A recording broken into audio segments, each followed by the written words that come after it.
साथियों नमस्कार। आज पावन दीपावली का पावन दिवस है। बहुत सारी बातें करना है और एकदम दीपावली के नए स्वरूप को आप लोगों को बताने का प्रयास करूंगा। लेकिन सबसे पहले तो भाई हर्षोल्लास ये है कि आज हमारी छोटी सी बगिया में ये पॉट में कमल का फूल लगाया है और ये आज ही खिला है पूरे अपने विकास पर। तो चलिए साहब, मेरी समझ से प्रकृति और सृष्टि का प्रादुर्भाव इसी कमल के फूल के द्वारा ही हुआ है, ऐसी हम लोगों की मान्यता है। कोई इसमें राजनीतिक विवाद में बीच में मत डाल दीजिएगा, वरना मैं सिर्फ आध्यात्मिक, धार्मिक और दीपावली के महत्व की चर्चा इस कमल के फूल के माध्यम से मैं कर रहा हूँ। देखिए, पूरे लखनऊ शहर में इस समय हर्षोल्लास के साथ दीपावली का आयोजन चल रहा है। लोगों ने अपने निर्धारित समय पर जो बताया गया है कि दीपावली का निर्धारित समय है, लगन है, उस पर अपनी पूजा पाठ कर ली है और घर घर दीपक जल गए हैं। देखिए, दीपक की ही बहुत बड़ी वैज्ञानिकता है। दीपक आप तेल का जलाएंगे, दीपक आप घी का जलाएंगे, घी में भी कई तरह का घी का जलाएंगे, लेकिन अगर आप शुद्ध गाय के घी का आप दीपक अगर जलाते हैं तो आप ये समझिए कि आप प्राणवायु ऑक्सीजन का उत्सर्जन कर रहे हैं। आपका जो आसपास का वातावरण है वो पूरी तरह से जो स्वच्छ और पर्यावरण पूर्ण हो जाएगा। ये एक विशेष बात है। और अब दीपावली के क्रम में दूसरा सबसे महत्वपूर्ण कार्य जो प्रकृति पर्यावरण को सीधे रूप से प्रभावित करता है वो है आतिशबाजी, पटाखे, जिसका विरोध भी काफ़ी हो रहा है, समीक्षात्मक लोग कर रहे हैं। तो उन सब के लिए उत्तर ये है और आप सभी के लिए भी ये है कि जिनमें पोटास और गंधक से मिश्रित जो पटाखे हों, जो पहले बना करते थे देसी पटाखे, उन पटाखों को आप चलाइए। क्योंकि पोटास अगर आपके आतिशबाजी और पटाखों के माध्यम से वायुमंडल में उसका किसी भी तरह से तत्व पहुंचेगा तो जो तापमान बढ़ रहा है दुनिया में, उसमें गिरावट आएगी। और पोटास किसान अपनी खेतों में डालता है तो खेतों की उर्वरक शक्ति बढ़ती है और खेतों में नमी बढ़ती है। ये बहुत बड़ी बात है। किसान से बुला के पूछ लें, जितने भी माननीय न्यायालय हैं, तो संभवतः हमारे पूर्वजों ने इसी वैज्ञानिक तत्व को पूरा करने के उद्देश्य से आतिशबाजी का चलन में लाए। दूसरा, टिड्डी दल भारत के क्षेत्र में समय समय पर आक्रमण करता रहा है। उनकी रोकथाम के लिए भी आतिशबाजी इन माह में, अक्टूबर कार्तिक माह में होना आवश्यक है। देखिए भाई, मैंने ब्लॉग की शुरुआत में कहा था कि आज बहुत सारी वार्ता आपसे दीपावली के क्रम में करना है। मुझे नहीं मालूम था कि पूरी दुनिया के विश्व पटल पर दीपावली का हर्षोल्लास के साथ उत्सव होने जा रहा है। कितना बड़ा समाचार इसी ब्लॉग के बनाते समय प्राप्त हुआ है। हम समस्त भारतीयों का गर्व से सीना चौड़ा हो गया है। इस गर्व से हमारे मस्तक सबके ऊंचे हो गए हैं कि हमारे भारतीय वंशावली श्री ऋषि सुनक महोदय great Britain of the world के आज प्रधानमंत्री पद पर चुन लिए गए हैं। ये एक उनकी महानतम सफलता है और ये आज दीपावली के पावन पर्व पर हम सब भारतीयों को प्राप्त हुई है। इस घटना और इस प्रसंग ने दीपावली पावन पर्व को अनायास ही पूरे विश्व में मंचित कर दिया। आज कोई मंच ऐसा नहीं है दुनिया का जहाँ पर भारतीयों के गर्व के साथ नाम न लिए जा रहे हों। ये आप इसे दीपावली का आशीर्वाद माने, दीपावली का सम्मान माने, भगवान राम जी के राज तिलक का प्रतिरूपण माने, आप जो मान सकते हो सो माने। लेकिन लग रहा है कि आज अयोध्या का राज तिलक जो भगवान राम जी के समय हुआ था, वो लग रहा है कि आज पूरे विश्व में राज तिलक भारतीयों का हो रहा है। देखिए, हमारी बात कुछ आपको अटपटी जरूर लग रही होंगी क्योंकि मैं बुंदेलखंड का रहने वाला हूँ तो इसमें बुंदेलखंड का पुट आ ही जाता है, लेकिन रहती बहुत ही कटु और सत्य हैं। अब हम आपको ले चलते हैं आज के इस प्रसंग में बहुत पीछे, भगवान राम जी से हम जोड़ते हैं। देखिए, हमारे सारे उदाहरण भगवान राम जी में जाके समाहित हो जाते हैं, क्योंकि दुनिया में जितने भी उदाहरण हैं, उदाहरण नाम एग्जाम्पल, वो राम जी से ज़्यादा आगे बढ़ ही नहीं पाते। कोई दुनिया में ऐसा व्यक्ति नहीं कि जो सारे उदाहरणों को समाहित कर सके। उस व्यक्तित्व में, महान आदर्श और मर्यादा व्यक्तित्व में भगवान राम ही सामने आते हैं। देखिए, अब ऋषि सुनक साहब की प्रशंसा में, उनके महानतम सफलता में बहुत सारे लोग, बहुत सारे पूरे समाचार चैनल दुनिया के इस समय एक ही समाचार चल ही रहा है और चलना भी चाहिए। लेकिन हमारे जो हमारा समाचार है या हमारा जो प्रसारण है वो थोड़ा हटकर है, और वो संघर्ष और जीवन वृत्ति की कहानी का साकार रूप चित्रित करेगा। अब आप ऋषि सुनक जी के पीढ़ियों की, पूर्वजों की उस घटना को जानिए जिसमें उन्हें दारुण संघर्ष करना पड़ा, दारुण कष्ट उठाना पड़े, अपने जीवन और मृत्यु का भी सामना देखना पड़ा, दो नीतियों के कारण, एक अंग्रेज़ों की दमन नीति और एक हिंदू मुस्लिम दंगों के कारण उनको अपना घर बार सब छोड़ना पड़ा। तो ये आप मान के चलिए कि जीवन में बहुत विपरीत परिस्थितियां आएंगी, लेकिन अपनी ईमानदारी से, अपने संघर्ष से, अपने परोपकारता से आप ईमानदारी से आगे बढ़ते चलें। ईश्वर सब देखता है और आपको, आपकी पीढ़ियों को आगे लक्ष्य तक पहुंचाएगा। उन्हीं पूर्वजों और परिवार के संघर्ष के प्रतिरूपक हैं श्री ऋषि सुनक साहब। अब इनकी व्यक्तिगत आपको हम जीवन गाथा बताते हैं, बहुत सरल भाषा में बताते हैं, आपको आनंद जरूर आएगा। देखो, श्री सुनक जी की सफलता तो सभी को दिखाई दे रही है, परिलक्षित हो रही है, लेकिन श्री ऋषि सुनक साहब इस सीढ़ी तक आए कैसे, ये कभी आपने इस पे विचार करेंगे तो आप हमारी बात को महत्व देंगे।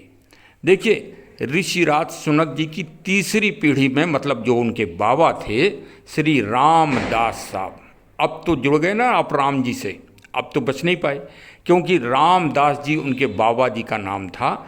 जो अखंड भारत यानी पाकिस्तान जो अब हिस्सा बढ़ गया है, वहाँ एक गुजरावाला जगह है, गुजरावाला लड़काना, जो सिंध घाटी सभ्यता से जुड़ा हुआ है नाम है, वहाँ के आप मूल निवासी हैं।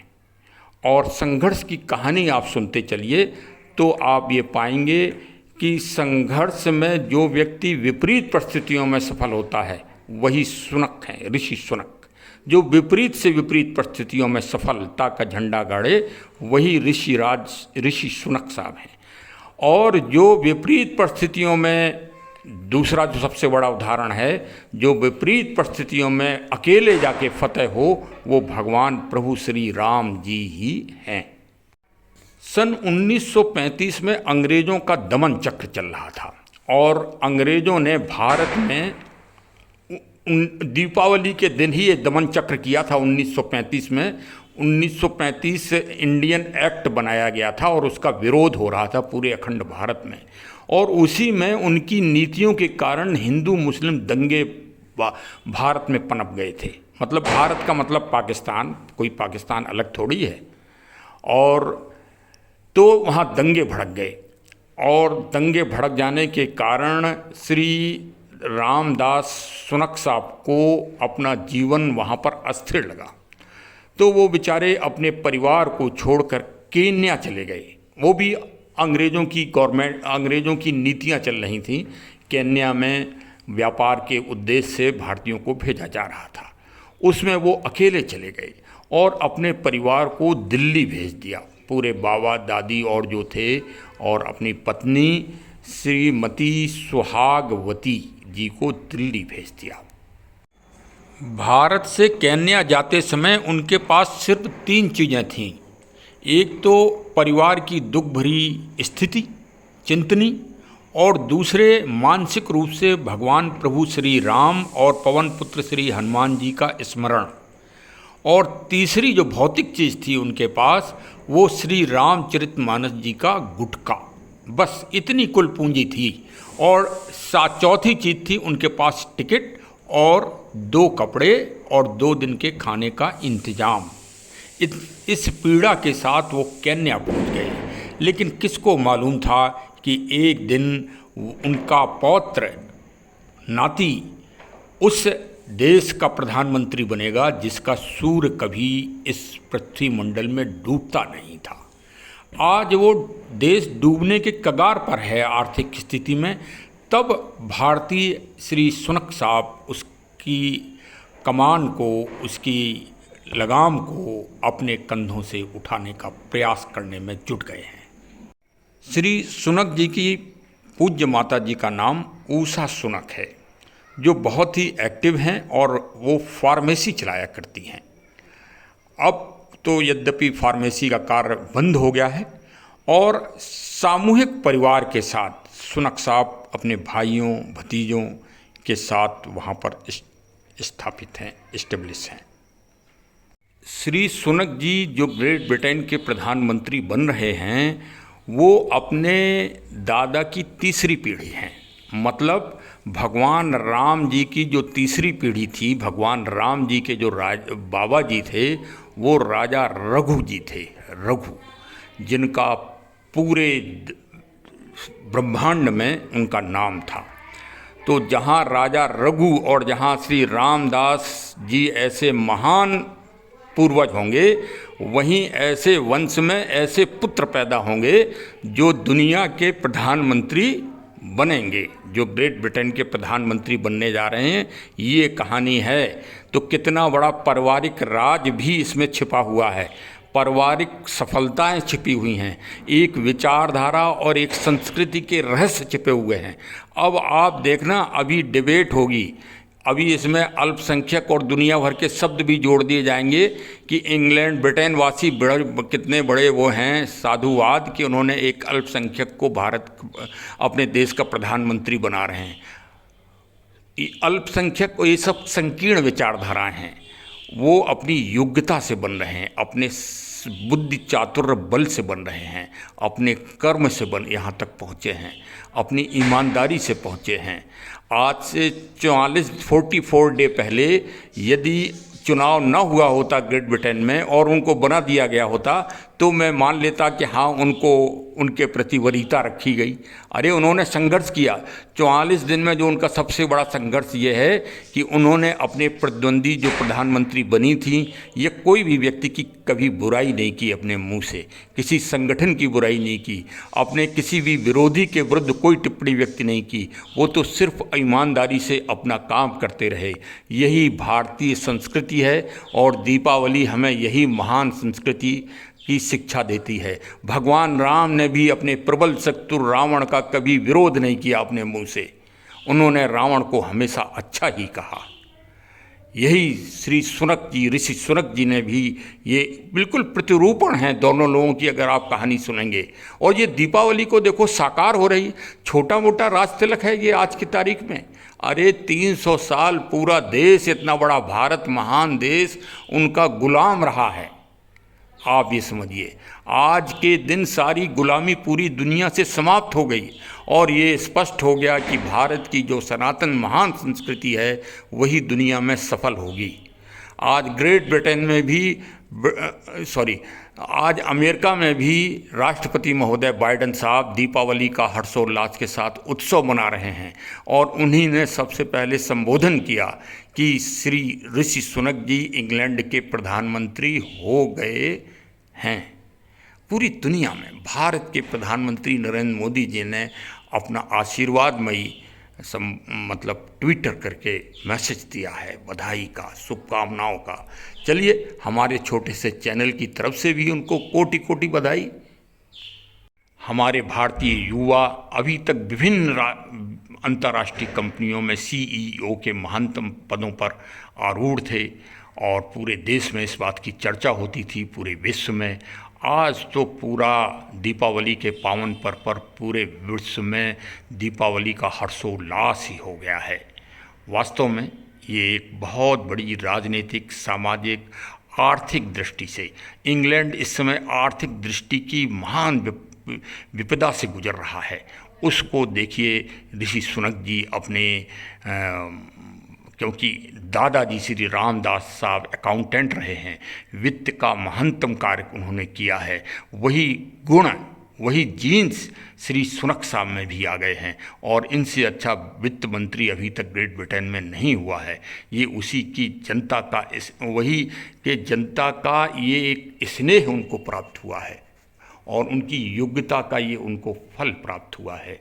हमारे नवयुवकों को इसी तरह से प्रेरणा उनसे लेना चाहिए, उनकी हर गतिविधियों का अध्ययन करना चाहिए और इसी तरह सफलता के झंडे दीपावली के पावन पर्व पर गाड़ना चाहिए। दीपावली का इससे बड़ा और संदेश पूरी दुनिया के लिए और हम सब के लिए नहीं हो सकता।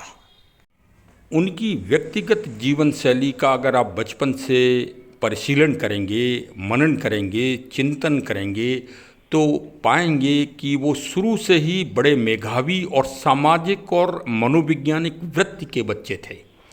बचपन में ही वो अपने बाबा दादी और पूज्य पिताजी के साथ वैदिक सोसाइटी के जो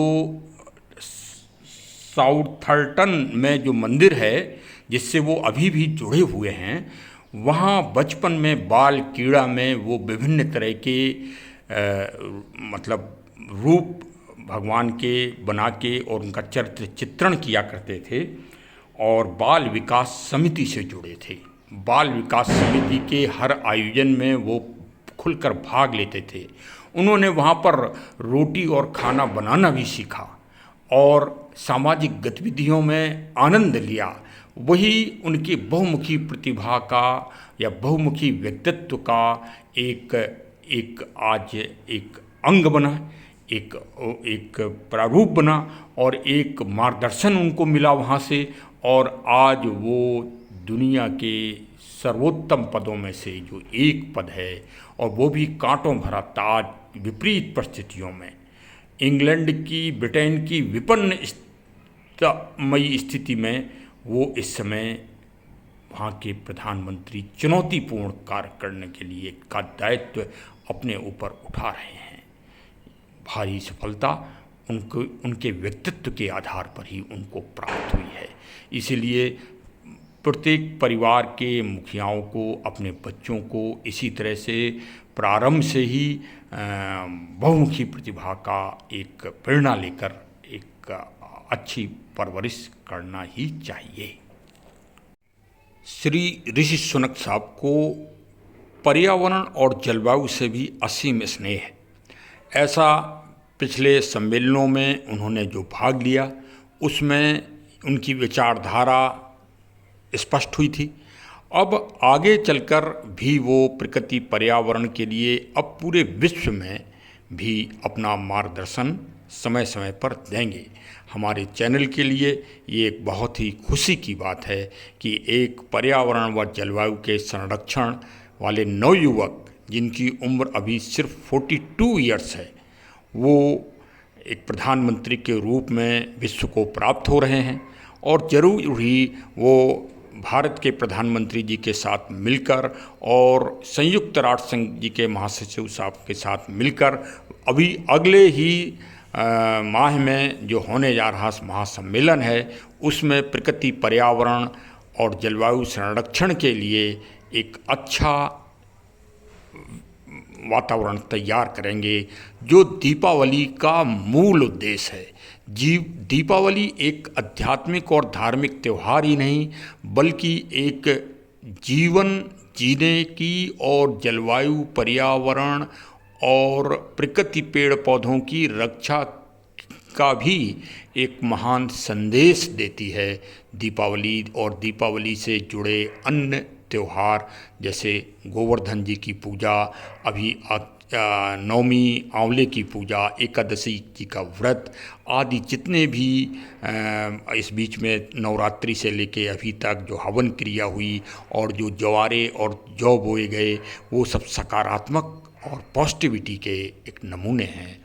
और मुझे विश्वास है, मेरे चैनल को भी पूर्ण विश्वास है कि आगे भविष्य दुनिया का पर्यावरण और जलवायु और संरक्षण व संवर्धन की दृष्टि से बहुत ही उच्च कोटि का होगा। चलिए दीपावली आनंद से मनाएं। सबको बहुत बहुत शुभकामनाएं। शुभकामनाएं बहुत बड़ा महत्व रखती हैं। देखिए, हमारे चैनल के द्वारा दी गई शुभकामनाएं 7 समुद्र पार भी पहुँची और दीपावली का आनंद वहाँ भी आच्छादित हुआ। चलिए साहब, बहुत बहुत धन्यवाद। आप लोगों ने समय दिया, कीमती समय हमको दिया, हमको सुना। बहुत बहुत धन्यवाद। Thank you, thank you.